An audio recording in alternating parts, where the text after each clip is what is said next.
का मिंद्यांना स्वतःच्या बापाचं नाव लावायला काय लाज वाटते? ज्या वेळेला यांनी पक्ष सोडला तेव्हा काही जण माझ्याकडे आले होते, खासदार पडले आता, आणि मला म्हणाले काय म्हणे आता उद्धवजी आपल्याला मोदीजींच्या चेहऱ्याशिवाय पर्याय नाहीये, लावा चेहरा. आपटलात ना. आज महाराष्ट्रामध्ये कुठेही जा, कोणत्याही कानाकोपऱ्यात जा, जवळपास सर्वच पक्षांच्या पोस्टरवरती आपल्या हिंदू हृदय सम्राटांचा फोटो आहे. भाजपच्या पोस्टरवरती, होर्डिंगवरती कदाचित मोदींचा, अमित शहांचा तर नसेलच, कारण त्यांचा फोटो म्हणजे हमखास पराभवाची गॅरंटी आहे. हमखास पराभवाची गॅरंटी मोदी गॅरंटी, हमखास पराभवाची गॅरंटी अमित शहा गॅरंटी. पण अमित शहा तिकडे कुठेतरी बोलले, नकली सेना तर बोललेच, त्यांना मी काय बोलायचं ते बोललोच. पण जे मी काय वाचलं ते खरं असेल तर हा माणूस देशाच्या गृहमंत्री पदावरती राहू शकतो का? कारण त्यांनी काय सांगितलं की छत्रपती संभाजीनगर हे नामकरण करायला बाळासाहेबांचा वारसा सांगणाऱ्या उद्धव ठाकरेंचा विरोध आहे. टोपे साहेब तुम्ही साक्ष पुरावा म्हणून आहे कोर्टात, हे जनतेचं न्यायालय, ही हा माझा पुरावा, ही माझी साक्षीदार आहे. कॅबिनेटमध्ये औरंगाबादचं संभाजीनगर, छत्रपती संभाजीनगर हे कोणी केलं? आपण केलं. हे गद्दार पळाले होते, हे गद्दार सुरतेला पळाले होते ढोकळा खायला. हे गद्दार ढोकळा खात होते तेव्हा आपण इकडे आपल्या जिल्ह्याचं नाव हे छत्रपती संभाजीनगर केलं. कोणाला तुम्ही शिकवताय? कोणाला तुम्ही फसवताय? अहो अजून आम्ही त्या विमानतळाचं नामकरण केलेलं होतं छत्रपती संभाजी महाराज चिकलठाणा विमानतळ, अजून ते का नाही करत तुम्ही? यापूर्वी किंवा या मधल्या काळामध्ये देशातल्या काही विमानतळाचं नाव तुम्ही बदललं. मग माझ्यावरती टीका करण्याच्या आधी तुमच्या बुडाखाली काय काय काय काय पेंडिंग आहे ते तर बघा.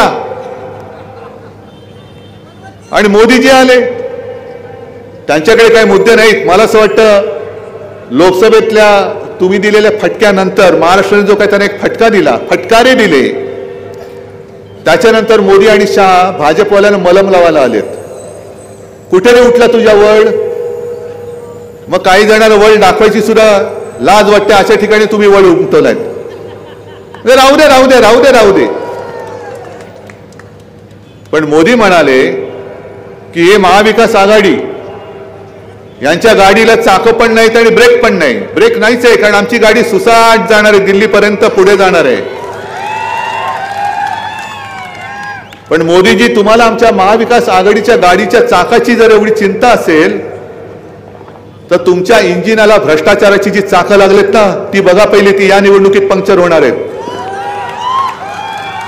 काय म्हणतात मोठा 70,000 कोटीचा घोटाळा अजित पवारांनी ते आरोप केला आणि अजित पवारांना बाजूला घेऊन आज त्यांचा प्रचार करतायत. त्याची तर गोष्टच सोडा. सगळे भ्रष्टाचाराचे ज्यांच्या ज्यांच्यावरती आरोप झाले ते सगळे आजूबाजूला घेऊन मोदीजी तुम्ही त्यांच्या प्रचाराला येतात. काय कोणत्या तोंडाने ज्यांना तुम्ही भ्रष्टाचारी म्हटलं त्यांना मत द्या, कोणत्या तोंडाने तुम्ही महाराष्ट्राला सांगणार आहात? अजित पवारांच्या प्रचाराला जाणार आहात? जा. आणि कसं काय यांचं सगळं स्वच्छ आहे ते तुमच्याच तोंडाने, ज्या तोंडाने तुम्ही आरोप केले त्याच तोंडाने सांगा अजित पवार किती गुणाचा पुतळा आहे. का अजून त्यांना तुम्ही काय सँडल सोपली आंघोळ घातली? अरे टरबुजाबद्दल नका बोलू रे, त्याची संधी संपलेली आहे. पण मुद्दामून मला मिंद्याला सांगायचंय आणि अजित पवारांना पण सांगायचंय. आज अमित शहानी सांगितलंय ना, तुम्ही काय म्हणतात तसं मी नाही बोलत, देवेंद्र फडणवीस पुन्हा मुख्यमंत्री होणार असं ते बोलले. मान्य तुम्हाला? तुम्हाला पटणार आहे? आणि मग मिंदे आणि अजित पवारांनी आता ठरवावं की वापरा आणि फेका हे भाजप कसं करतंय. आता तुम्हाला त्यांची भांडी घासायला लावतात की नाही ते बघा. हे असंच भाजप चाललेलं आहे, ज्याला आपण 25-30 वर्ष फसलो